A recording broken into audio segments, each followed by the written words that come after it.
नमस्कार साथियों, ज्ञान मित्रा में आप सबका स्वागत है। आज हम लोग देखने वाले हैं वर्साई की संधि। ये एग्जाम पॉइंट ऑफ व्यू से मोस्ट इंपॉर्टेंट संधि है। ठीक है, कई बार एग्जाम में इसको पूछा जा चुका है और कई सारे एग्जाम में, जैसे कि एसएससी एमटीएस 2020 में इसको पूछा गया था कि ट्रीटी ऑफ वर्साई किस वर्ष हस्ताक्षरित यानी कि किस वर्ष साइन किया गया था। तो एसएससी एमटीएस 2020 में पूछा गया था। इसी तरह से बिहार एसटीईटी टीजीटी 2023 में पूछा गया है कि किस संधि ने जर्मनी पर कठोर और अपमानजनक शर्तें थोपी गई। ठीक है, अगला जो है वो है एसएससी सीजीएल 2012 में पूछा गया था। ट्रीटी ऑफ वर्साई ने अल्सास और लॉरेन, ठीक है, अल्सास और लॉरेन को किस देश को पुनः हस्तांतरित कर दिया गया। ठीक है, यही नहीं, पीसीएस में तो पूछता ही, प्लस देखिए यूपीएससी मेंस ऐसे में पूछा गया। तो ये 4 से 5 बार इसको पूछा गया है अलग अलग ईयर में। ठीक है, क्या पूछा गया था कि the treaty of Versailles was a dictated peace. ठीक है, इस पे आपको एक लेख ऐसे लिखना था। ठीक है, तो ये सारे क्वेश्चन, ये जो क्वेश्चन है जो बनता है वर्साई की संधि से, ये आप लोग के लिए मोस्ट इंपॉर्टेंट है। ठीक है, तो चलिए, आप लोग को इससे क्वेश्चन से पता चल गया होगा कि कोई एक पर्टिकुलर देश पर अपमानजनक जो है ना शर्तें थोपी गई थी। ठीक है, और कई सारे प्रतिबंध लगाए गए थे। ठीक है, वो देश था जर्मनी। ठीक है, चलिए, तो सबसे पहले हम लोग देखते हैं इस संधि को समझने से पहले सबसे पहले हम लोग को समझना पड़ेगा प्रथम विश्व युद्ध। ठीक है, प्रथम विश्व युद्ध हुआ। ठीक है, आप लोग को पता होगा कि कैसे हुआ। 1914 से लेकर के 1918 तक यह युद्ध चला। ठीक है, युद्ध शुरू हुआ कुछ देशों को लेकर के, फिर धीरे धीरे 2 खेमे बन गई, एक मित्र राष्ट्र का और एक धुरी राष्ट्र का, जिसको हम लोग बोलते हैं केंद्रीय शक्तियाँ। ठीक है, सेंट्रल पावर। तो मित्र राष्ट्र में कौन कौन सा देश थे? तो ब्रिटेन, फ्रांस, रूस, Italy, America, Japan, Serbia, Belgium, Romania, Greece और भी कई सारे देश इसमें शामिल हुए थे मित्र राष्ट्र में। ठीक है, इसी तरह से जो धुरी राष्ट्र थे यानी कि सेंट्रल शक्तियाँ यानी कि सेंट्रल पावर, उसमें जर्मनी, ऑस्ट्रिया है। ठीक है, ऑस्ट्रेलिया अलग है, ऑस्ट्रिया अलग है। तो ऑस्ट्रिया, हंगरी, ओटोमन साम्राज्य जिसमें तुर्की को ओटोमन साम्राज्य उस वक्त कहा जाता था, और बुल्गारिया। ठीक है, ये सारे देश जो थे ये सेंट्रल पावर की ओर से लड़ रहे थे, यानी कि धुरी राष्ट्र की ओर से लड़ रहे थे। ठीक है, तो चलिए, इस आप लोग को पता होगा कि प्रथम विश्व युद्ध में मित्र राष्ट्र की जीत हुई थी और धुरी राष्ट्र हार गए थे। तो ये जितने भी जो राष्ट्र थे धुरी राष्ट्र में, जर्मनी, ऑस्ट्रिया, हंगरी, ओटोमन साम्राज्य यानी कि तुर्की, बुल्गारिया, हर एक देश के साथ ये जो मित्र राष्ट्रों के साथ संधि हुआ था। मित्र राष्ट्र हर एक देश के साथ संधि किया था। ठीक है, तो जितने भी और जो अदर देश था, जैसे कि ऑस्ट्रिया, हंगरी, ओटोमन साम्राज्य, तुर्की, ठीक है, ये बुल्गारिया, ये सब पे भी संधि लगाई हुआ था, लेकिन इतना कठोर नहीं जितना कि जर्मनी के साथ हुआ था। ठीक है, और इसी संधि का नाम है वर्साई की संधि। ठीक है, चलिए, थोड़ा सा इसमें और कुछ जान लेते हैं जो इससे वर्साई की संधि से तो रिलेटेड नहीं है, लेकिन आप लोग को जानना बहुत जरूरी है एग्जाम पॉइंट ऑफ व्यू से। ठीक है, रसिया, ठीक है, 1917, पहले तो रसिया तो जुड़ा था प्रथम विश्व युद्ध में 1914 में स्टार्टिंग से ही, लेकिन 1917 की रूसी क्रांति के बाद रसिया इस युद्ध से बाहर हो गया था। ठीक है, इसी तरह से इटली, ठीक है, इटली जो था शुरू में केंद्र शक्तियों के साथ लड़ा था, यानी कि जो धुरी राष्ट्र थे यानी कि जर्मनी के साथ लड़ा था, लेकिन बाद में फिर 1915 में ये मित्र राष्ट्रों के साथ शामिल हो गया। ठीक है, यूएसए 1917 में युद्ध में शामिल हुआ। पहले यूएसए 1914 से जो स्टार्ट हुआ था उस समय नहीं था, लेकिन इसको आना पड़ा 1917 में, जुड़ा अमेरिका 1917 में प्रथम विश्व युद्ध में जुड़ा, और यहीं से अमेरिका का उदय होना शुरू हो गया। अमेरिका एक शक्तिशाली देश बन के उभरा। ठीक है, प्रथम विश्व युद्ध में, और फिर बाद में दूसरे विश्व युद्ध में अमेरिका एक महाशक्ति के रूप में उभरा। ठीक है, देखिए, अमेरिका को आने का क्या कारण था, इसके पीछे रीजन था। क्या क्या रीजन था? तो जर्मनी की असीमित पनडुब्बी नीति, ये जो जर्मनी की असीमित पनडुब्बी नीति है, इस नीति के तहत क्या था कि जर्मनी के द्वारा अलाउंस कर दिया गया था कि जो भी जहाज यानी कि जो पानी के जहाज है वो आएगा, उसको क्या किया जाएगा, डुबा दिया जाएगा। यानी कि अगर वो मिलिट्री वाला हो तो भी और सिविलियन हो तो भी। ठीक है, तो इसी तरह से 1915 में जर्मनी के द्वारा ब्रिटिश एक जहाज था जिसका नाम था लुसितानिया, ठीक है, को डुबा दिया, जिसमें 128 अमेरिकी नागरिक मारे गए थे। सिविलियन थे जो कि 128 थे अमेरिका का, वो मारे गए थे। इसका एक कारण बना अमेरिका को इस युद्ध में शामिल होने के लिए। दूसरा कारण क्या था कि आर्थिक हित। अमेरिका जो है ना ब्रिटेन और फ्रांस को भारी मात्रा में कर्ज देता था और जो हथियार है वो सप्लाई करता था, जिस कारण से जर्मनी जो था उसको चिढ़ होता था, ठीक है। यही नहीं, अगर अमेरिका को ये भी डर था, उस वक्त जो जर्मनी था वो बहुत ही शक्तिशाली देश हुआ करता था, ठीक है। तो अमेरिका को डर था कि कहीं अगर मित्र राष्ट्र हार गया तो मेरा जितना भी कर्ज है वो सारा का सारा डूब जाएगा। ये भी एक कारण बना अमेरिका को इस युद्ध में शामिल होने का, ठीक है। तीसरा पॉइंट जो रहा है वो जिमरमैन टेलीग्राम, ठीक है। जिमरमैन टेलीग्राम में जर्मनी ने मैक्सिको को गुप्त संदेश भेजा, ठीक है, कि अगर अमेरिका युद्ध में शामिल होता है तो मैक्सिको अमेरिका पर हमला कर दे। अगर ऐसा करेगा तो जर्मनी यानी कि जो उस वक्त जो धुरी राष्ट्र थे, अगर धुरी राष्ट्र युद्ध में जीता तो मैक्सिको को उसका जो खोया हुआ क्षेत्र था उसको वापस दे दिया जाएगा। वो खोया हुआ क्षेत्र कौन कौन सा था? टेक्सास, न्यू मैक्सिको, एरिजोना को वापस मैक्सिको को दे दिया जाता, ठीक है। यह भी कारण रहा कि अमेरिका को इस युद्ध में आना पड़ा। एक तीसरा जो कारण रहा था कि लोकतंत्र की रक्षा का नारा दिया था। अमेरिका के जो राष्ट्रपति थे वुडरो विल्सन, ठीक है, ने कहा था कि अमेरिका युद्ध में इसलिए शामिल होगा ताकि दुनिया को लोकतंत्र के लिए सुरक्षित बनाया जा सके, ठीक है। तो ये सारे कारण था अमेरिका को इस युद्ध में उतरने के लिए, ठीक है। चलिए अब हम लोग देखते हैं वर्साई की संधि शुरू करते हैं, ठीक है। प्रथम विश्व युद्ध जो कि 1914 से लेकर 1918 के बाद विजयी राष्ट्र जो एलिट पावर थे वो जर्मनी के बीच में यह संधि हुआ था, ठीक है। एलिट पावर यानी कि मित्र राष्ट्र और जर्मनी के बीच में यह संधि हुआ था। इस संधि पर 28 जून 1919 को हस्ताक्षर हुआ था, जो कि क्वेश्चन पूछा गया था, ठीक है। और 10 जनवरी 1920 से यह लागू हुआ था। इसका नाम देखिए, ये जो झगड़ा हुआ था यानी कि प्रथम विश्व युद्ध हुआ था, प्रथम विश्व युद्ध में कई सारे देश थे, ठीक है। तो जब इसमें से सबसे ज़्यादा जो खुन्नस था ना वो फ्रांस को था। फ्रांस चाहता था कि जर्मनी जीतने के बाद फ्रांस चाहता था कि जर्मनी जो है ना वो पूरी तरह से टूट जाए, आर्थिक के साथ साथ जो उसका मिलिट्री पावर था वो भी पूरी तरह से बर्बाद हो जाए, ठीक है। सबसे ज़्यादा खुन्नस था फ्रांस को, फ्रांस चाहता था। क्यों? क्योंकि देखिए ये जो अगर हम मैप बनाएंगे तो ये अगर फ्रांस इस तरह से हल्का से इस तरह से यहाँ पे जुड़ा हुआ रहता था और इधर है जर्मनी, ठीक है। तो ये दोनों के बीच में सीमा साझा होता है, ठीक है। इस जगह पे सीमा साझा होता और जर्मनी ने कई सारे यहाँ पे जो इलाका था फ्रांस का वो जीत लिया था, ठीक है। तो ये भी कारण रहा था फ्रांस का जर्मनी के पे बहुत ज़्यादा प्रतिबंध लगाने का, ठीक है, ठीक है। तो इसी का बदला लेने के लिए फ्रांस ने ये फ्रांस के वर्साइल पैलेस पे ये जो संधि करवाया था ताकि जर्मनी को नीचा दिखा सके, ठीक है। इस कारण से कहाँ पे हुआ था ये? तो फ्रांस के वर्साइल पैलेस में हुआ था ये संधि, ठीक है,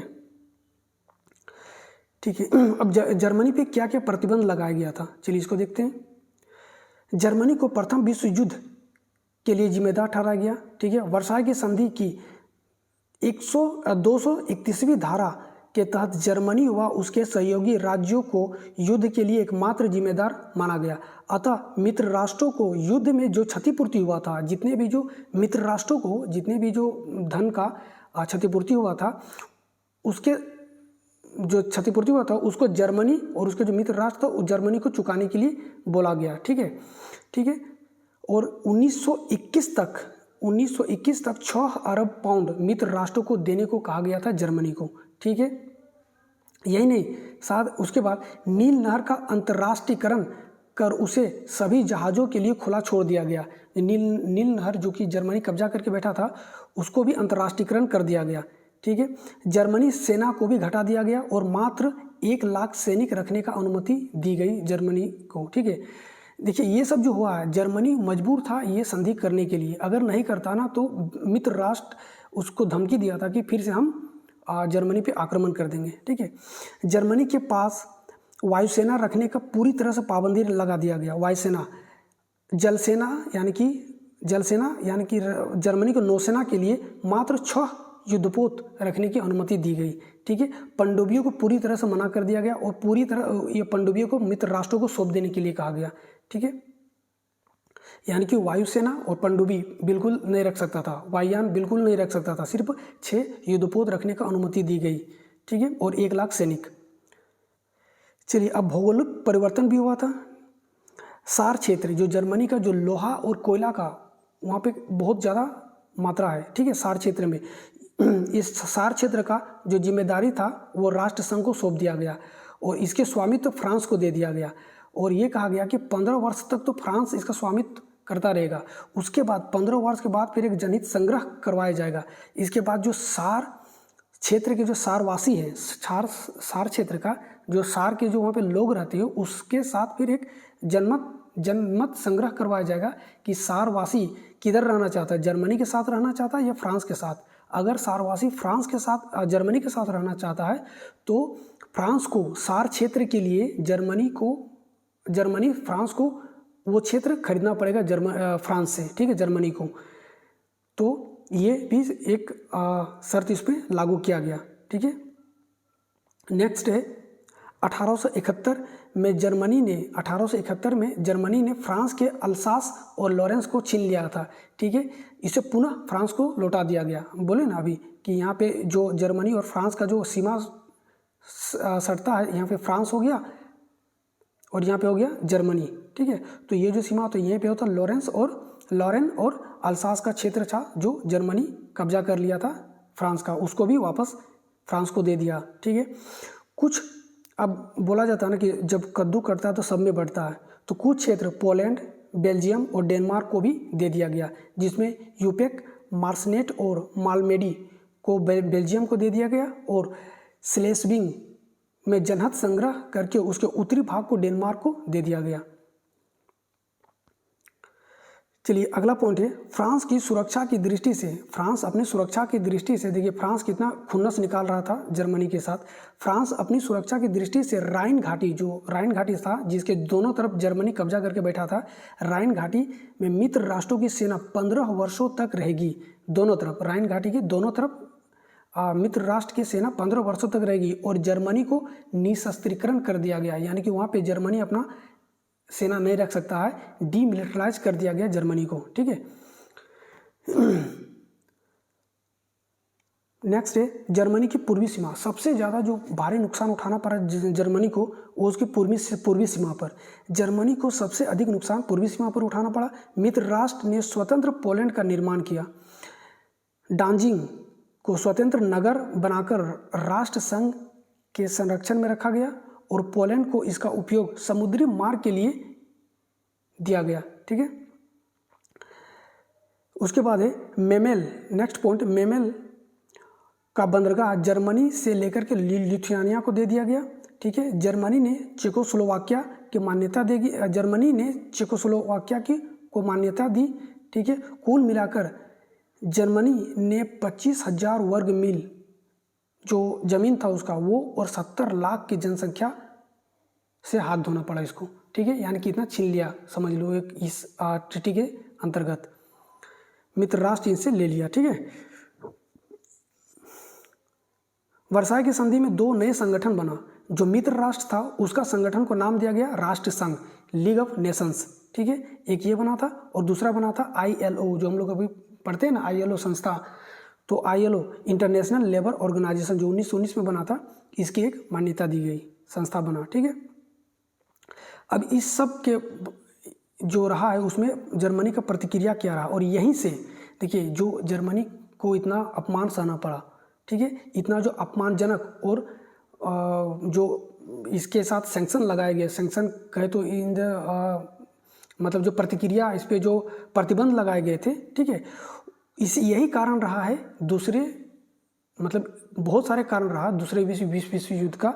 इनमें से एक मेजर कारण हम बोल सकते हैं कि वर्साई की संधि रहा है। ठीक है, और यही संधि के कारण हिटलर जैसे क्रूर नेता का भी उदय हुआ था। ठीक है, जर्मनी ने इस संधि को बहुत कठोर अपमानजनक माना। ठीक है, वर्साई की संधि को जर्मनी पर जबरदस्ती थोपा गया था। इस कारण एडोल्फ हिटलर और अन्य जर्मन के लोग अपमानजनक मानते थे ठीक है। और इस तरह से यह संधि जो विश्व युद्ध के कारणों में से एक था, ठीक है। चलिए अब इसका हम लोग देख लिए वर्साई की संधि। अब हम लोग देखते हैं इसका क्वेश्चन। तो देखें कि एक संधि जो हुआ वो कैसे सिर्फ एक पर्टिकुलर देश को टारगेट किया गया और उस पर उसको मतलब कमर तोड़ने वाली एकदम उसको आर्थिक और सैनिक दृष्टि से बिल्कुल उसको पंगु बना दिया गया, ठीक है। तो चलिए अब इसका क्वेश्चन करते हैं। तो वर्साई की संधि, देखिए हम आंसर भी यहाँ पे साथ में दे दिए ताकि आप लोग को दिक्कत ना हो, आप लोग इसे इजी से कर सकते हैं, ठीक है। वर्साई की संधि पर कब हस्ताक्षर किया गया था? तो ये हस्ताक्षर किया गया था 28 जून 1919 को किया गया था, ठीक है। ये क्वेश्चन पूछा गया था। वर्साई की संधि कब लागू हुआ था? तो ये हुआ था 10 जनवरी 1920 को लागू हुआ था। नेक्स्ट है, वर्साई की संधि किस युद्ध के बाद की गई थी? तो प्रथम विश्व युद्ध के बाद 1914 से 1918। वर्साई की संधि की धारा 231 में किसे प्रथम युद्ध का उत्तरदायी ठहराया गया, यानी कि पूरी तरह से थोप दिया गया कि तुम ही जिम्मेदार हो प्रथम विश्व युद्ध के? तो जर्मनी और उसके सहयोगी राष्ट्रों को, यानी कि धुरी राष्ट्रों को। वर्साई की संधि के परिणाम स्वरूप कौन सा अंतर्राष्ट्रीय संगठन की स्थापना हुई थी? तो दो हुआ था, एक तो राष्ट्र संघ लीग ऑफ नेशंस और ILO इंटरनेशनल लेबर ऑर्गेनाइजेशन का हुआ था, ठीक है। वर्साई की संधि से जर्मनी का कौन सा क्षेत्र फ्रांस को लौटा दिया गया था? तो हम लोग अभी पढ़े क्या, अल्सास और लॉरेन को लौटा दिया था। वर्साई की संधि कहाँ पर हस्ताक्षर किया गया था? तो फ्रांस के वर्साइल पैलेस में। वर्साई की संधि के अनुसार जर्मनी को 1921 तक कितनी क्षतिपूर्ति करनी थी? किसको? मित्र राष्ट्रों को। कितना था? तो 6 अरब पाउंड का। नेक्स्ट है, वर्साई संधि के अनुसार जर्मन सेना की अधिकतम संख्या कितनी? मात्र 1 लाख रखने की अनुमति थी, ठीक है। वर्साई संधि के अनुसार जर्मनी को अधिकतम कितने युद्धपोत रखने की अनुमति दी गई? मात्र 6। वायुसेना को पूरी तरह से छीन लिया गया, पनडुब्बियों को पूरी तरह से छीन लिया गया था, ठीक है। वर्साई की संधि के अनुसार सार क्षेत्र, जो सार रीजन था जिसमें कोयला और लोहे का जो मुख्य क्षेत्र था जर्मनी का नियंत्रण किसके अधीन कर दिया गया? तो राष्ट्र संघ के अधीन इसका नियंत्रण दे दिया गया, ठीक है। वर्साई की संधि के अनुसार कोयला खानों का स्वामित्व फ्रांस को दे दिया गया, कितने? 15 वर्षों तक के लिए। वर्साई संधि में अल्सास और लॉरेन, ये रिपीट हो गया क्वेश्चन, ये फ्रांस को सौंप दिया गया, ठीक है। वर्साई संधि में जर्मनी की राइन घाटी को क्या घोषित कर दिया गया? तो डीमिलिटराइज्ड जोन। किसके लिए? जर्मनी के लिए। जबकि 15 वर्षों तक जो मित्र राष्ट्र थे वो अपनी सेना वहाँ पे रख सकते थे, ठीक है। और साथ ही यही नहीं, साथ ही सेना तो रख सकते थे और भी सेना वहाँ पे प्लांट किया गया था मित्र राष्ट्रों के द्वारा, ये देखने के लिए कि जर्मनी कहीं फिर से हथियार बना रहा या फिर युद्ध की तैयारी तो नहीं कर रहा है। और वो जो सेना वहाँ पे प्लांट किया गया था, ठीक है, उसका जो खर्च था वो भी जर्मनी को ही चुकाना था, ठीक है। मतलब जर्मनी को मित्र राष्ट्र अपने सेना रख रहे हैं जर्मनी पर निगरानी रखने के लिए कि कहीं वो कुछ हथियार या फिर युद्ध की फिर से तैयारी तो नहीं कर रहा है। और इसी को मतलब ये जो सेना मित्र राष्ट्र के द्वारा रखा गया, इसकी जो हर्जाना, ये जो जितने भी सेना पे खर्च आएगा वो भी जर्मनी से ही लिया जाएगा, ठीक है। ये मतलब बहुत कठोर नियम लगाया गया था इस संधि में, ठीक है। चलिए नेक्स्ट क्वेश्चन है, ये वर्साई संधि में डांजिंग को किसके संरक्षण में रखा गया? तो आपको पता होगा कि ये राष्ट्र संघ के संरक्षण में रखा गया था, ठीक है। वर्साई संधि के अनुसार जर्मनी से मेमेल का बंदरगाह लेकर किसे दिया गया? तो लिथुआनिया को दे दिया गया था। वर्साई की संधि के बाद जर्मनी को कितने क्षेत्रों और जनसंख्या का नुकसान? तो ये 25 लाख वर्ग किलोमीटर, अब माफ कीजिएगा 25,000 वर्ग किलोमीटर और 70 लाख जनसंख्या को मतलब इसे हाथ धो देना पड़ा था, ठीक है, जर्मनी को। नेक्स्ट है, वर्साई की संधि के आधार पर किन संगठनों की स्थापना हुई थी? तो राष्ट्र संघ और ILO की स्थापना हुआ। चलिए नेक्स्ट है, जर्मनी ने वर्साई की संधि को किस रूप में माना? तो ये कठोर और अपमानजनक, जिसका एक मुख्य कारण रहा है विश्व युद्ध और हिटलर जैसे क्रूर नेता का उदय का। ठीक है गाइस, तो ये आज का लास्ट क्वेश्चन था। वीडियो कैसा लगा आप लोग जरूर बताइएगा। वीडियो अच्छा लगा तो प्लीज़ चैनल को सब्सक्राइब कीजिए, वीडियो को लाइक और शेयर कीजिए। बहुत इंपॉर्टेंट है ये वर्साई की संधि, आप लोग जरूर कर लीजिएगा। ठीक है, वीडियो देखने के लिए थैंक यू। तब तक के लिए जय हिंद, जय भारत।